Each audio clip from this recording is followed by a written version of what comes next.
This is tea time. Yeah. Making a difference. One cup at a time. Tea time. So be sure to grab your tea, grab a seat, and tune in to Miss Liz. Tea time. Making a difference. One cup at a time. Tea time, yeah. Tea time.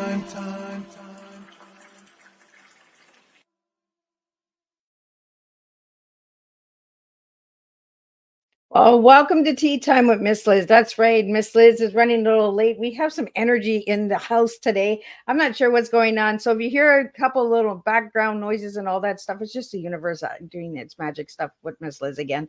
So I want to welcome everybody for joining me today on Tea Time with Miss Liz. And today I have Tovah Goldfine in the house, and she's all the way in Israel. So that's right. We're going to be traveling today. So this afternoon, Israel, tonight, United States. That's just how we do it, right? With this magical little rocking chair that Miss Liz has in her tea room. So before we get started, we're going to get you over to Miss Liz's YouTube channel, ring that little doorbell, and check out all the incredible interviews that are there. You can watch them at any time in your home, in your car, at an event.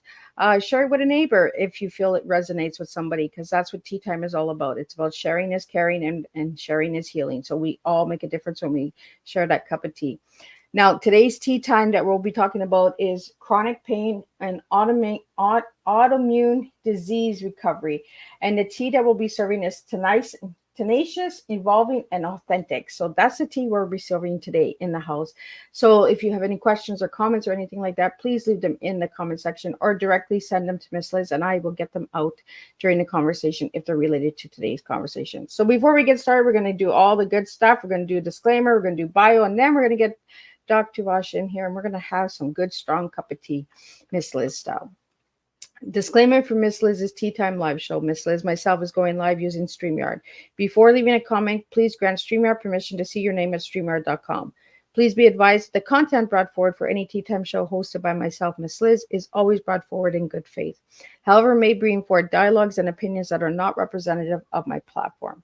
The facts and information are perceived to be accurate at the giving time of airing. All Tea Time guests and audience participants are responsible for using their good judgment and taking any action that may relate to the discussion. The content brought forward may include discussions for some where they may be emotionally at risk.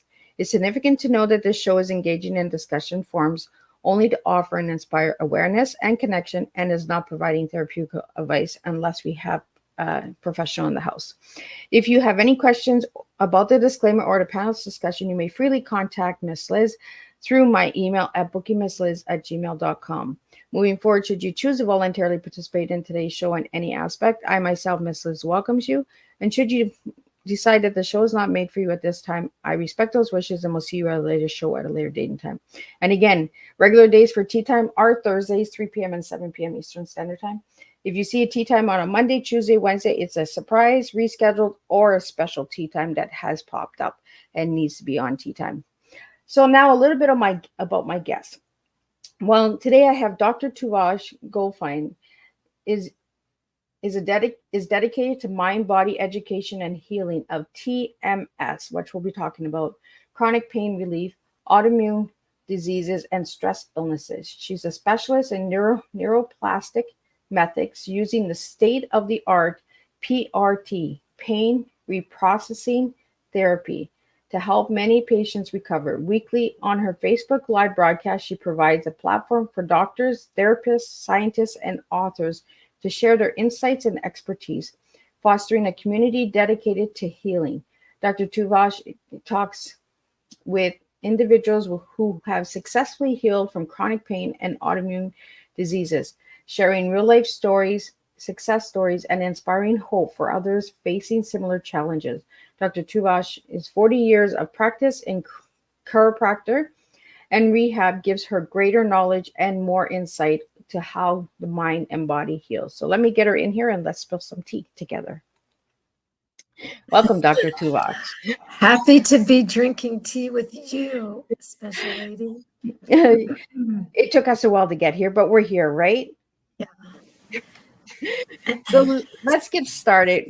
I'm going to take you way back. So who was Dr. Tovah as a little girl, and who is she now? So Yeah, so Tovah means good in Hebrew. Tovah. Tovah Tovah. means good. Like people say Boker Tov or Lala Tov or good night or so Tovah. It's a Hebrew word, but I was born in Philadelphia as Terry, and I Oh, changed my name at some point, took on a Hebrew name, which means good, and I try to live up to that. Um, so I was born in Philadelphia, and in my 50s, I'm now 67, and in my 50s, I decided to have a paradigm shift and move to the Middle East with a daughter of mine and then another daughter, and came with my son-in-law, and now I'm here with my grandchildren and my family. And we're not going to get into politics. We're going to talk about healing right now. so who were you as like a little girl? Like, what did you Well, experience? I relate to you, Miss Liz, because we all have our trauma. We all have our drama. I'm a grandmother. I was married, once or twice. So we all, like take our ball and chain, and it really depends on how high we carry it and how we, let me say it this way. We're not here to blame our parents, because blame doesn't get you anywhere. We're here to be responsible. And I think parents do the best they can. And ultimately, I'm a spiritual person. I live a God-centered life like you a bit. And I really believe that forgiveness is the way, and gratitude is the way, and compassion is the way. So I grew up a little bit rough times as well. And I kind of consider myself a flower that grew out of a pot of manure, and I'm blossoming. And my parents did the best they could, but I was searching for God and searching for Jesus and searching for gurus. And I was always searching for something and that led me to go to college. I dropped out. I traveled to Israel. I did this, I did that. And then I eventually in my 20s, late 20s, went to chiropractic school. My mother had multiple sclerosis growing up. I was 11 when she got sick. And so that changed the trajectory of my life. And I was always sort of wondering why she got sick and, why her. And so I understood a lot going to chiropractic school. Chiropractic is, it's like a degree, like a dentist is a doctor of dentistry, a doctor of the teeth. A podiatrist is a doctor of the feet. I have a doctorate in conditions of the spine or the muscular system or the nervous system. And it's like a 6 or 7 year program. I went to school in South Carolina, originally from Philadelphia. I think I said that. And it's an amazing career. It's an amazing thing. You work on people, you use your hands. It's no medicine, no surgery. I'm very gentle chiropractor. I do a lot of massage. So all that led me to wanting to understand pain.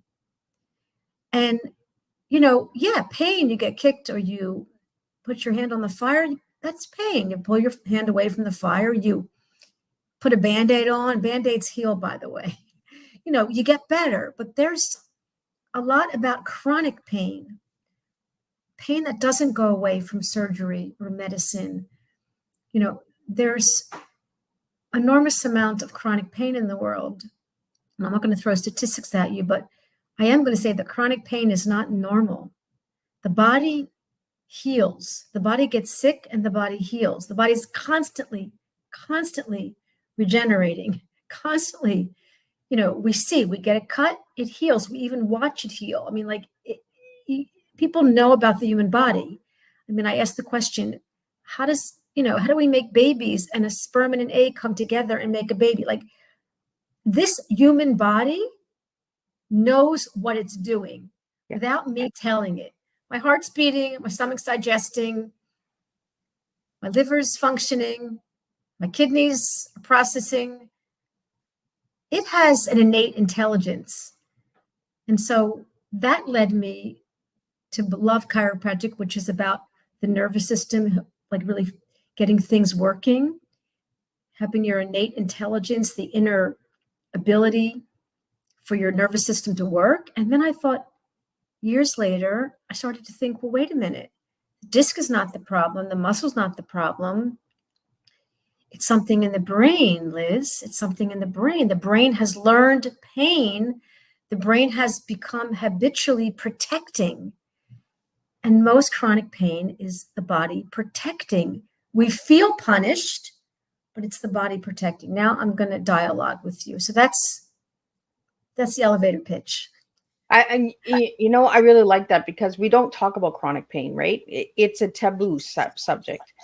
A lot of people will say, it's just in your head. It's just, you just need more rest. You just need more food. You just need to change your diet, but chronic pain is the body protecting. And I'm glad that you're bringing that up, because it's something that we need to get out there, right?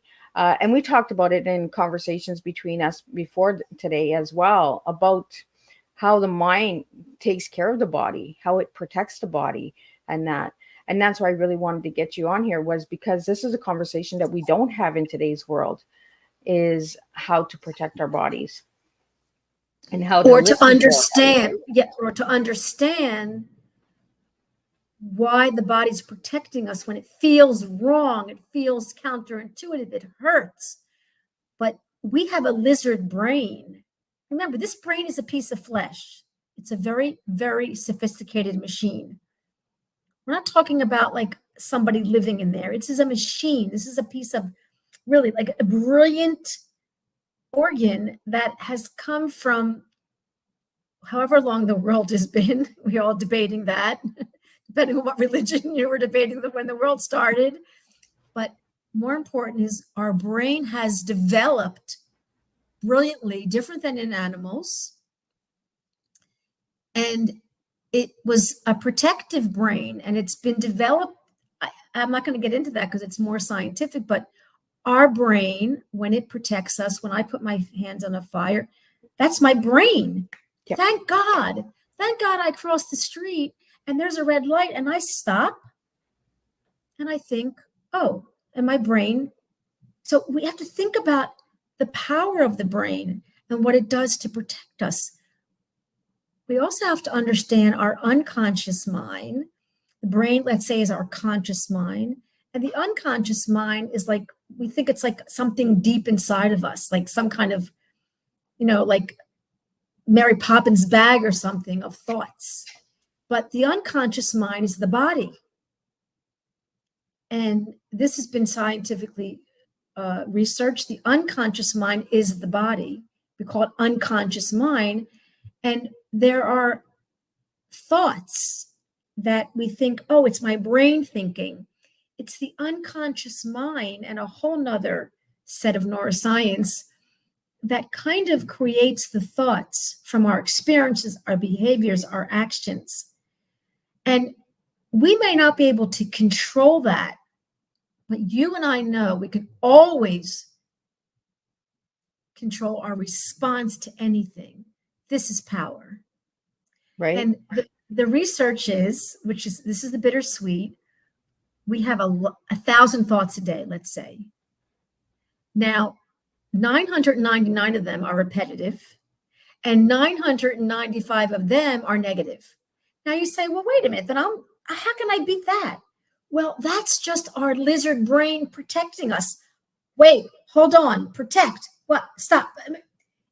And yet we can affect that. We can change those thoughts by being aware, by accepting, by understanding the dynamics, something we call the matrix. Like we understand and we can control our mind, which is a whole nother topic, because the mind and the body are connected. And that's this neuroplastic world and this healing that I've evolved into helping people heal themselves. And you and I know we've met people that have healed cancer, that have healed disease, and we think, oh, well, they went to meet the Dalai Lama, or they somehow saw Jesus walking on water, and they obviously had some kind of, past life no.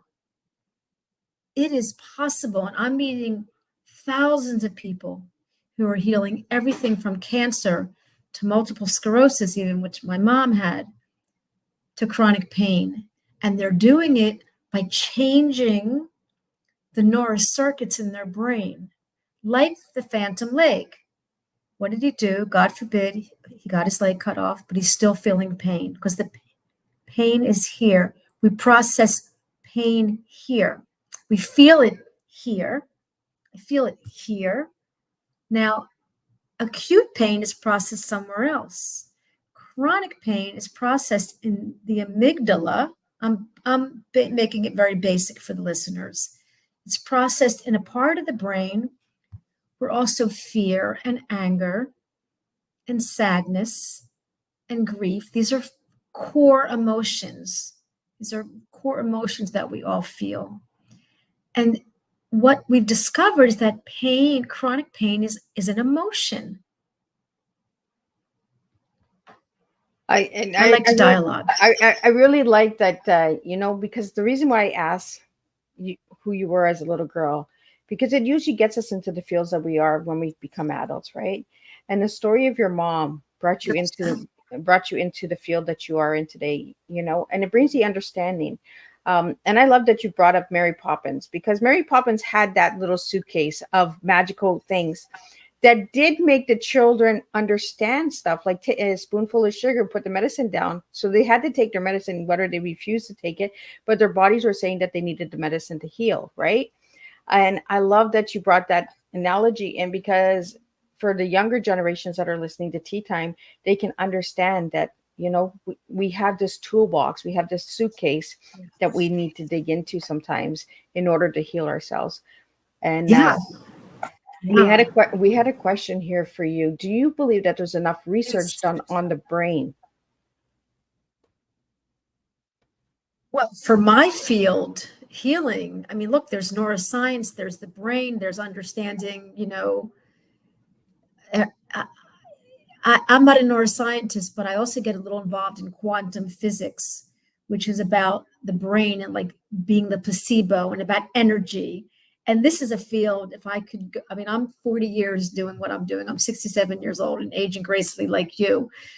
But I want to say to you that I would love to be able to answer that, but I'm not a neuroscience, but it's fascinating about the brain to even understand it relating to yourself and thoughts. It's a fascinating topic, and it should be something that our kids learn in school. Yeah. We should have yoga in the schools. We should have nutrition in the schools, and we should have learning the brains. That was a good question. And I don't really have that answer. And I think it's important, right, to have these conversations. And that's why I like to bring this to the table at Tea Time, is the education, right?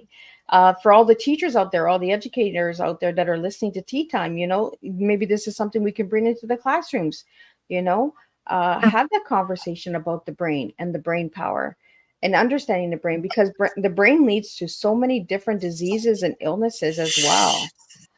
Can you imagine this organ, and it gets all this power and all this bad rap and good rap, and God forbid there's brain knee surgery. Like it's really kind of like the center of who we are, but it's just really an organ. It's a piece of fancy flesh. Think about it. We feed the brain. We develop the brain by our experiences, our thoughts, our traumas, our dramas.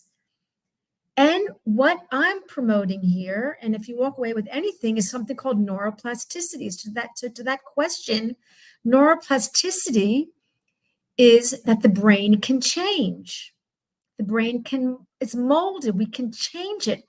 And that's what I'm saying, that the mind and body are connected.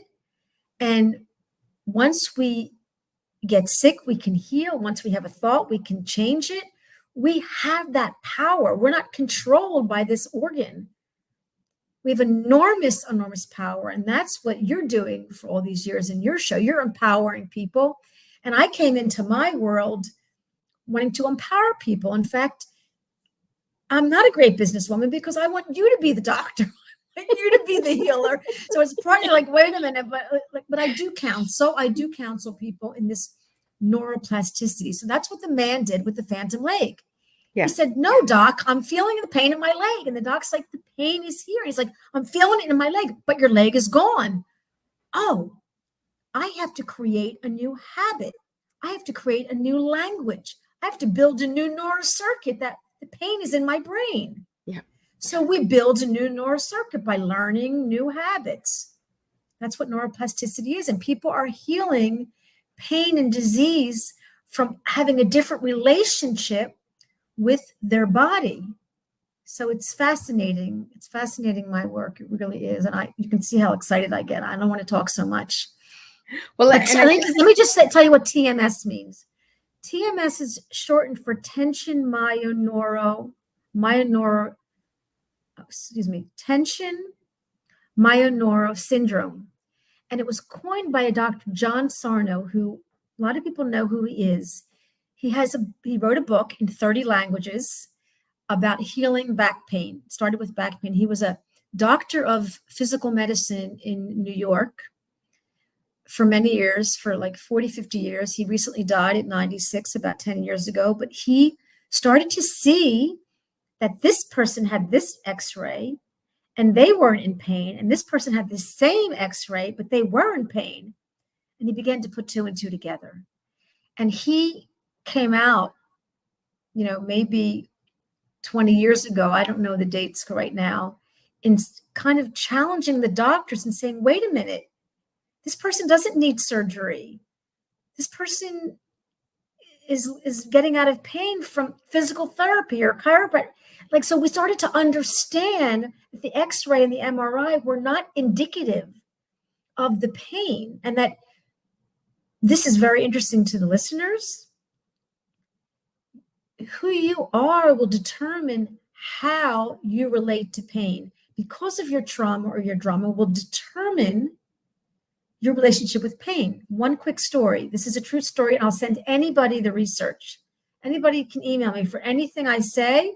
I'll try to back it up because research is important. Yes. It's a true story. There's a man in England, in the UK. He was a construction worker, and he was working with his buddies, and they were shooting nails and doing all those things with planks, and he gets a nail in his foot. Liz, he gets a nail in his foot, and he screams and he freaks out. He's screaming. They cannot calm him down. They're all really upset. They all stop working. They take off their hard hats. They go to the first aid. They try to do something. They try to calm him down. He's really, really freaking out. They call the ambulance. In the ambulance, they give him a shot. No relief. Liz, they take him into a surgery room. They take him into the ER. They cut off his boot. The nail is between his toes. This is his response to pain. He sees the nail, and no way he could be calmed down. They begin to understand that soldiers from the war, if they would get shot, they were happy because they would be coming home and they wouldn't experience pain. Another story, they did research. It's called The Tale of Two Nails. Guy's doing construction in another part of Europe.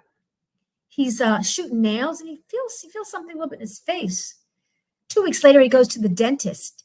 They find a nail piercing his brain. He has no pain. So what we discover is our experience of pain is determined by our emotional relationship with sickness, with growing up. Okay, my mother didn't have a thermometer in the house, so I wasn't attached to being sick. Yep. So we all have our own experience, and this determines what might happen, how we deal with pain. We know when a little kid gets hurt, he looks to see what his mother's doing before he cries. I say no more. I rest my case. Pain is an emotion. Pain is an emotion. Chronic pain is an emotion. Acute pain, it hurts, but the body heals over and over again. Well, it's like going to emergency, right? And they ask you, what's your pain level at? And you put 2 people with the same thing that has happened to them, the same car accident, for an example, and one says it's at a 4 and the next one says it's at a 9. It goes right back to that emotion, right? Of how 100%. you were growing up, and then you look at somebody and they should be a 10, there's blood all over. They're you can see a bone is out or something, and you're like, why are they not in pain? Why are they not complaining? And it goes right back to the emotions. And we don't talk about the emotions of the body. We talk about the pain of the body, but we don't talk about the emotions.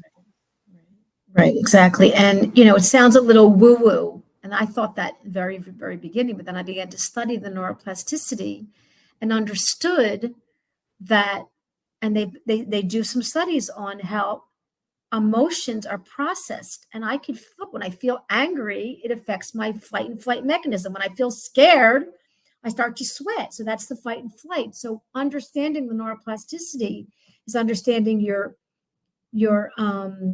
sympathetic nervous system, which is your fight and flight, Yeah. and then your parasympathetic, which is your rest and digest.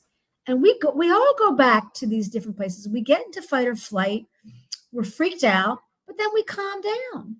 And then sometimes we don't calm down. Sometimes we're staying in fight or flight and we're like triggered. And this is another way that we begin to understand what our relationship is with pain and disease. Absolutely. I want to talk about the difference between chronic pain and autoimmune disease. What's the difference? Yeah. Well, I study with many amazing doctors in America and Europe, and most doctors agree with me. And I come out like on a limb a little bit with this, because I've just met so many people who have healed everything. It doesn't mean your disease can't be healed. It means, because it's not about the symptom, it's about your relationship with the disease. So regarding autoimmune, I believe everything from cancer to MS to any kind of disease is an autoimmune, meaning the body is attacking itself. Inflammation is the basis of most diseases, because when we're anxious or stressed, our brain and body begin to create an inflammatory response. This has been studied. I work with an amazing doctor. His name is Dr. David Hanscom. He's a spinal deformity surgeon that stopped doing surgery, and now he's in this work full time. And I learn a lot from him, and it feels good to work with a doctor. It feels good to be. But most of us are therapists or are different kind of doctors or coaches, but there's a handful of doctors who understand this. So in answer to your question, autoimmune is autoimmune. The body becomes automatically immune. It's attacking. It's immune. It's like not protecting itself. It's not protecting against the attack. It's giving into the attack. And it's like a reaction. Yeah. So autoimmune, this is interesting to explain. When people get really sick, it's because their fight and flight stays in attack mode. And then they start to develop a condition, anything from, fibromyalgia to chronic fatigue, to food sensitivities, to IBS, to headaches. I mean, if there is something structural wrong, you break a bone, please go to the doctor, go to the hospital. Do not go to your chiropractor. If you, God forbid, have a tumor, okay, I am not against chemotherapy. I have a friend who was on my broadcast. She had a tumor that wrapped around her heart that literally cut off the vein, the artery to her brain. But you know what her body did? Her body created a bypass. Oh, and blood went to her brain. Like the body, and I've heard this over and over again, the cervical artery gets cut off, your body will start to automatically create another pathway to get blood to your brain. I wanted to bring this woman up because she saw that she had this tumor, but she thought she's going to go get chemo. And she actually went to get chemo, but she decided to call it chemo ecstasy. She was going to decide how she was going to respond to that chemo. So what happens? We're going to get chemo. We're already freaking out. We're already like our hair, our body, and it's very stressful. So how can you have a positive experience with something? Label it positive. Okay, I'm going to be healed from this chemo. So I made that point because I'm not against medicine. I'm all about integrating the mind and body. We need medicine. We need this. But if you're not responding to the medical model, do not lose hope. Do not give up. And most doctors are not talking to you about this, and they know neuroplasticity. They know this, and I'm not bashing doctors at all. I am saying find an educated doctor, be an educated patient, and know that there's a mind and body component to every condition, to every pain. And autoimmune, it's it's a suffering, it's a struggling, but there is a reason, and you have a choice. I want people to know they have a choice, and there's so much education and so much. My world is so big, even though I'm already really approaching 25% of the people. But for example, if we talk about how sick we are, we're going to be You're just sick. going to get sicker. If we accept that we're sick, okay, or accept that I have to, okay, but I'm going to meditate. I'm going to journal. I'm going to try to work I'm going to try. There are so many different things, and I'm going to take chemo also. I'm going to go take my Advil, but I want to know why I have a headache. I want to understand what caused my headache today. I want to be empowered. That's all I'm Absolutely. saying. Doc, you're bringing up some really good points. And I've said this over the last 5 years, being on Teatime and being with my guests. We're not having these conversations. We're getting diagnoses by doctors, and we're just told to take this medication or to try this way or try that way. But we're not understanding the diagnoses. We're not understanding the illnesses. We're not understanding that it is our own body that can heal our body. You've been watching my story with diabetes, and I'm fighting diabetes. I'm not letting diabetes win with me. Yes, I'm going to have the roller coaster of up and down, but when we feed the illness and the disease, we get sicker. We get deeper into it because we're telling our body that we're no longer opening the avenue to understanding what's going on with our body, right? Thoughts are. I'm sorry to interrupt. No. Go ahead. Thoughts are chemical. This is the quantum physics world, the placebo. And we all know about the placebo. Isn't that kind of crazy that somebody could take a pill and feel better? And it was a sugar pill. I mean, thoughts are chemical, and thoughts are energy. And that's what you're saying. Doesn't mean you should deny you don't feel good. Doesn't mean that you should, but that the thoughts make a difference. You're so clever. You're so wise, Miss Liz. Doc, these are the conversations that I like having on Teatime, because we need the education out there. We need the research. You've said it even a few minutes ago. If you guys want the research, you're going to send the research to them to back up. When there. But we as individuals have the resources at our fingertips, and we're not looking into the research. We're not asking, why is this happening to my body? Why is this happening to my thoughts? Why do I feel depression today?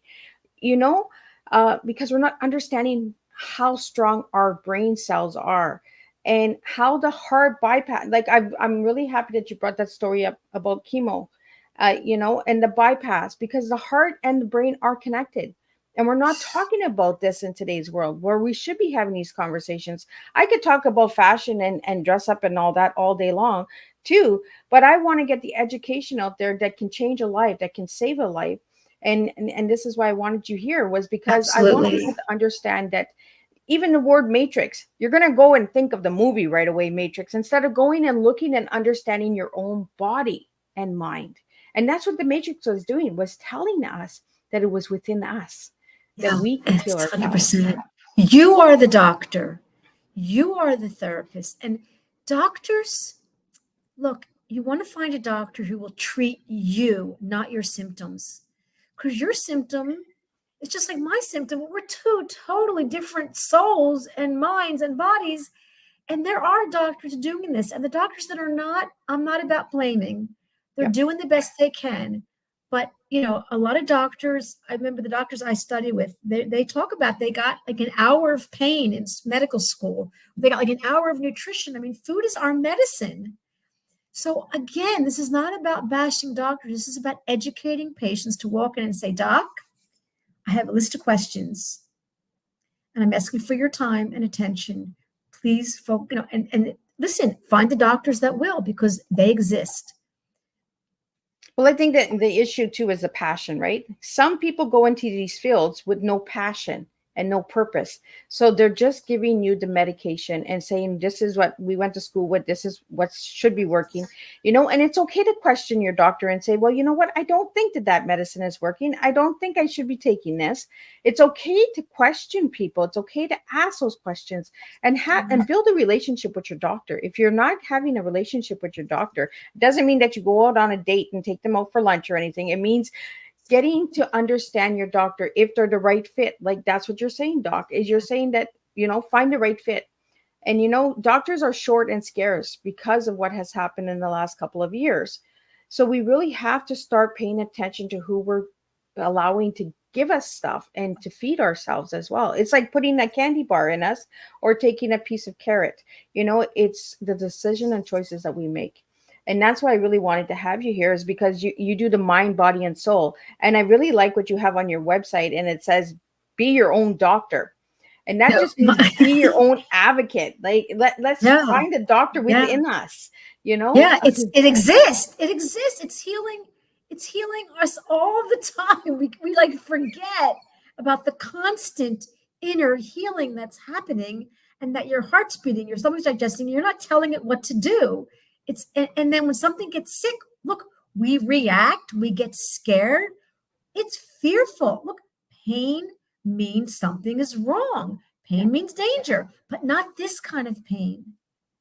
And we all know when we get hurt, God forbid, when we respond, it's always a much better outcome than we react. We know that. And we know that we can go down the rabbit hole with like, oh, this happened, that happened, and I took this pill, I took that pill. Do you know your body is a pharmacy? Miss Liz, when I inhale and I exhale, a deep exhale, like a diaphragmic exhale, and even actually breathing through your nose, which is better. They say your mouth is for talking, your nose is for breathing. This is what my breathing people tell me. Anyway, breathing through my nose deeply. Do you know I'm creating cannabis? I'm creating opioids. I'm creating heroin. I'm creating, of course, we know endorphins. I'm creating enormous anti-inflammatory, enormous anti-tension just by my exhale. I mean, the power of the breath. And let me say that the word for soul in Hebrew is called neshama, which is the same root as the word for breath. It's very spiritual. And God is very much about the breath. So even if you want to bring God into this picture of healing, I mean, really, because there is an energy and a divine, and I know you and I agree on that. And so the most important thing is for you to know how much you have in your Mary Poppins bag. You can journal, you can meditate, you can exercise, you can pray, you can study. Gratitude. Do you know that compassion is chemical? Do you know that self-compassion changes? They've said it changes the neurons when I can look in the mirror and say, I love you. Do you know how hard it is for all of us to look in the mirror and say, I love you? Now, I always say, can you love the part of you you don't like? Because if your brain hears that you are at least accepting the part of you you don't like, I don't say you have to like your tumor, but if you can accept that your body created it to protect you, there's a loving awareness that's happening, and the body's reacting and responding differently. So we're talking about love. We're talking about awareness. We're talking about these like oogie boogie, like new age things that are science, because everything came from science. The new age world came from science, Well, and a lot of people, Galit from Israel, she was in Switzerland when I first met her, but she's in Israel now. And she has this project called I Love Me. And she sent me this magnet and she said, Liz, I want you to look at yourself and say, I love me. It took me 2.5 weeks to say it to myself. And then I was questioning myself why it took me so long to say that I love myself. because we're not taught self-love. We're not taught self-care. We're only taught to nurture and take care of others and be kind to others. But we have to be kind to ourselves first in order to So help true. others, right? So, And it goes so right true. back to the mind, the body, and the soul. Is what we're feeding it, what we're saying to it, how we're talking to it. And yes, of course, you're going to have hard days, and you're going to say those days, well, I could be a little bit better with myself today, but a lot of things that I was taught at a very young age by my Oma was to reflection, recharging, releasing. Those were all things that had to happen from within myself. I couldn't reflect on others, I couldn't recharge others, and I couldn't release others. Now, letting go of others, that's different, but I mean, it had to come from within. It had to be what was strong and what was making me continue on, and we've talked about this many times, believing in the spiritual divine universe. Like, even before we went live, we had some issues with sounds and whistlings and water sounds. And, it was like the universe was saying, not yet. We're going to get there, but not yet. Just pace yourself, girls. We're going to get there. You're human, and don't expect perfect. Perfect is God, and don't you dare try to play God. Right? I want to get into your tea, because your tea is really interesting for me. It's tenacious, evolving, and authentic. And those are 3 words that I really love. So tell me why you gave me those words, Doc. Oh my God, you asked me the amazing questions. I love you. You're such a great host. Tenacious. Well, first of all, I'm born in July, so I'm a Cancer, and there's they talk about the crab being tenacious, and I'm a bit tenacious. I'm a bit like, I can be annoying. I can be a bit annoying, a bit obnoxious, a bit like much. But it's if I channel it to serve me, it can be wonderful quality. So I am tenacious and a little bit relentless and not giving up. Authenticity. I didn't own that word for many years. I had to own that word, and I had to fall and get up and get bloody noses emotionally, and get married once or twice, and really learn about my relationships with myself and people in my life.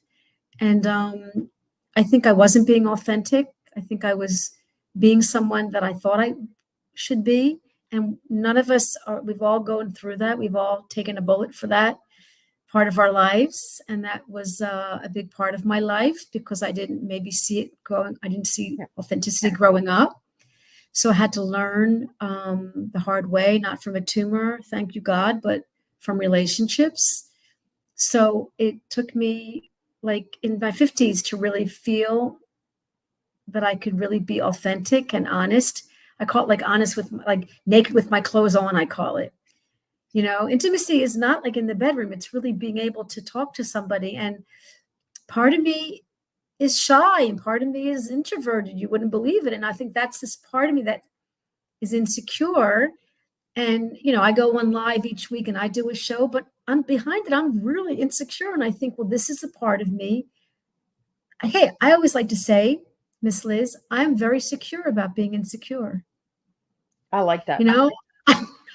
I'm very, and I think owning up to that we're human and that we fart and burp like anybody else, I think it's very important. And that's authenticity. Well, I think authenticity comes from maturity, right? You say that 5 times, Liz. It comes with maturity, because we have to go through the ups and downs in life. We have to go through the falls. For me, it was many years as well, Doc, to understand what authentic really meant.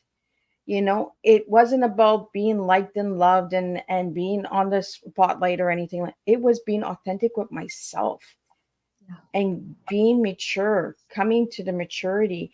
And that's why I love those words that you gave me, because I was just like, wow, she gets it. She gets it. Like, she got the maturity. She got the, and, evolving. That is something that I see that you do with your work. You evolve, you change, you have the recovery, you have the tools and the research to back it up.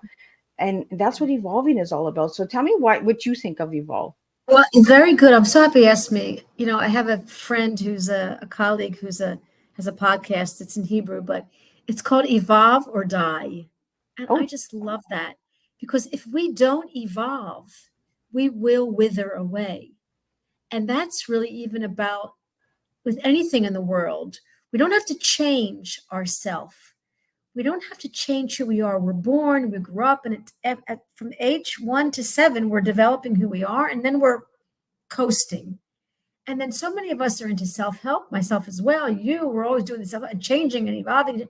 But ultimately, it's about evolving or growing into a better you, or accepting you. And I actually, I love the 12-step work. And I love it because you have to accept who you are in order to change. And sometimes acceptance is a little bit, okay, that might be hard for me because of all the things, but evolving is movement. Yeah. And movement is growth, and movement is healing.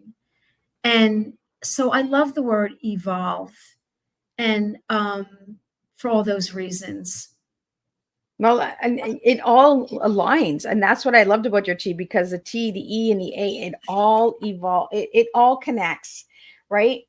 And tenacious is a good word. When I first heard that word, I thought people were insulting me, and I was like, what is that word? Like, what does that word mean? Yeah. But I had to understand it, right? And that's what life is about. We have to understand our brains. We have to understand our hearts. We have to understand our thoughts, because our thoughts do make a difference in our lives and really do create a healing process and recovery and stuff like that. You do offer some incredible services. Do you want to share a little bit about those services? Yeah. Well, first of all, it's like, to all the people that, like, well, why do I have to pay for healing? And why isn't it covered under my insurance? And I'm heartbroken about that. I had to go to lots of therapy to learn how to charge and value myself. So and I always say to my clients, if I were to give this to you for free, do you think you would get better? Do you think you would value the work? Do you think you would be accountable? So there's always this interesting thing about healing and a business. And I remember all the stress I went through after graduating chiropractic school. And then I had to go take business courses. And I was like, no. So I am still in a bit of conflict and evolving with a business, but it is a business. I have a therapy business. And what I do is I internationally consult with people who want to learn the tools and methods of self-healing. I teach them to be the doctor. I'm like, at some point, you're going to not need me. You be the doctor. Save your money. But I do have a consulting practice, and we meet on Zoom. I do it internationally. And here's the thing. I want to say this about the financial part of it. There are so many resources and so much, Dr. Google, there was so much out there. And the first thing I say is take the book, read this, watch these movies, you do it. And there are a lot of people who self-heal. They read a book, their symptoms change. This is possible. And I was like, you do it. Yeah. But I know for me, I tried to budget for 20 years and could not budget and kept messing up at the bank and going into the negative and doing this and doing that. And finally, I hired a financial advisor because I needed that support. Yep. Now I go to the gym and I work out. I don't need that support. But when I study languages, I cannot do it. I'm smart, but I'm not good at languages. I have to hire someone. I have a financial advisor because numbers stress me out. I get triggered around numbers, So here's the thing. Please go and heal yourself. I will send you enormous information. Email me. But if you need a coach, you need a cheerleader, you need a kick in the backside, then let me guide you. Yep. I will not fish for you. I will not feed you. I will not give you the fish, but I will take you and make you fish. And then you will not need me because that's my job. Yeah. Not to create codependence, to create interdependence. So I have a consulting business internationally, and I always give complimentary calls. If somebody wants to just talk with me, listen to me, I meet you on a Zoom, complimentary. You want to work with me, we figure it out. I do have insurance coverage because of my chiropractic degree. So there sometimes can be coverage depending on your private insurance. Locally, I have a chiropractic practice, a small practice. I'm a very gentle chiropractor, and I believe in chiropractic because the body was made to move. And when things get stuck, sometimes you need a few adjustments. But I'm also about stretching, yoga, breathing, getting to the gym, walking the stairs, not taking elevators, parking far away. Why do we park in the parking space closest to the store? I think about parking far away in honor of my mother, who was crippled. I do think that way, and you don't need a crippled mother to think that way, but fit fitness in. Your kitchen can be a gym. Yep. You don't have to join the gym. Your kitchen can be a gym. I can tell you 20 things to do in your kitchen. So I'm all about helping you find things. I just interviewed a woman who healed from a horrible disease called CRPS. They call it the suicide disease. Anyway, she healed after many years of chronic pain. She wrote a book called Unwinding Pain, Efficient and Inexpensive Ways to Heal. So I'm always doing that. Please go heal yourself. Please learn. Please understand, but if you need support and coaching and help, in my opinion, I'm here for you. And so that's my service. Well, I think it's really important that you said a lot of good things. Codependency, right? You don't go to a doctor and then if it doesn't work, you don't blame the doctor. It's just like a relationship. If there's something bad in a relationship, it's two people, So maybe you have to look at within yourself and say, oh, maybe I'm the issue. Maybe I'm not doing the work. Maybe I'm not parking far away, right? It's we put so much on other people to get away with not taking accountability and responsibility for ourselves. You and I are not blaming people. People haven't learned. They don't think to stop. Look, I think to park far away because of my mother, but you could fit fitness in and not join a gym by walking steps and parking across the street. But don't blame yourself. Don't blame or judge. God will be the judge here. We're just, there's plenty of things you can do to be self-sufficient. And not all of us have learned, but your show, I have a broadcast, my other services, I have a weekly broadcast, a YouTube channel called TMS RoundTable. You can see right now, I've got like 250 broadcasts of people healing from everything from soup to nuts, lots of education. And I think nowadays we're all about self-learning and going on Dr. Google, learning everything. And then some of us don't want to do it alone. Who wants to heal alone? It's scary. And so like you hold hands, I hold hands. Exactly. And together we make a difference, and together we empower each other, but you have to do the work. You have to be able to stay. Okay. It's like you said, Doc, with financial stuff, if you're not good at it, then hire somebody. That's why we have all these individuals and services out there. It's because if we can't do it, they're there for us to show us the way, guide us. We're not there to budget our books and say, okay, well, you can only, they're going to guide us and say, you can't do this. It's out of the books. But I mean, society today has put so much blame on everybody else except for themselves. Yeah. It's like that with politics. It's like that with religion. It's like that with schooling, educating. It's always somebody else's fault. It's always somebody else that didn't do it for us. We're saying today on this episode, do it for yourself.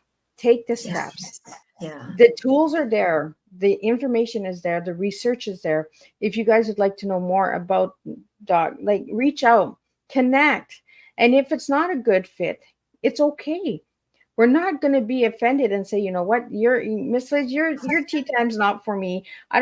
Okay, well, there's somebody else there's another platform, Doc has her own platform. So maybe if you're looking for a deeper understanding and healing in that, check out her platform. I'm not going to be offended, guys. I'm going to be, yeah, let's do this together. Yeah, we're on your side. We're on your side. We're not here to blame and complain. We're here to help in our you. game. Nobody fails in our game. Nobody fails. So we're almost done here. So I got a couple more questions for you, Doc. And they're a little bit more on the private side. So you gave me the word relentless for yourself. Why that word relentless? Because I guess I'm relentless about helping people get out of pain. But sometimes they're not ready, and I want them to get better more than them. They say when the student is ready, the teacher will come. And they say when the student is very ready, they don't need a teacher. And I think that relentlessness is just really, really wanting people to, and it probably comes from my childhood. I couldn't help my mother, and I want to help you. People have to be ready. Yeah. So I put that relentlessness in parentheses of just like it's a way that I learn to maybe be balanced and calm down and maybe be calmly and gently relentless. Be passion, right? The passion comes in. Yeah. So you also gave me the color purple when I asked you what your favorite color was. Why purple? It's a healing color. Purple's a healing color. And I've always loved it. Something about the color purple. Yeah. That's the first time I've heard somebody say that it's a healing color. It's a healing color. Green is a healing color and purple is a healing color. Absolutely. If you were to ask anybody or not, I'm not arguing. Okay. Well, I like it. It's my healing color. It's my healing color. I like it. So do you have any upcoming events in that we can get out for you before we wrap up? Well, actually, no. I'm just a simple doc, mom and pop doc, and I have my show. I broadcast also every week. It's very exciting. I meet amazing people who have healed and doctors who talk and scientists and authors. And no, there's nothing big coming up. Just waking up every day and being grateful.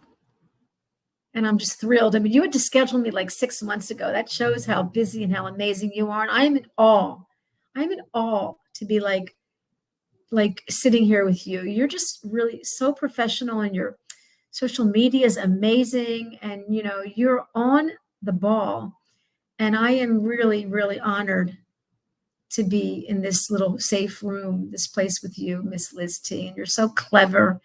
And see how you turned your trauma and drama into something so powerful. And everyone can do that. No one's a victim of their trauma. And everyone can look at their trauma and say, well, that was my experience. Okay, that was then.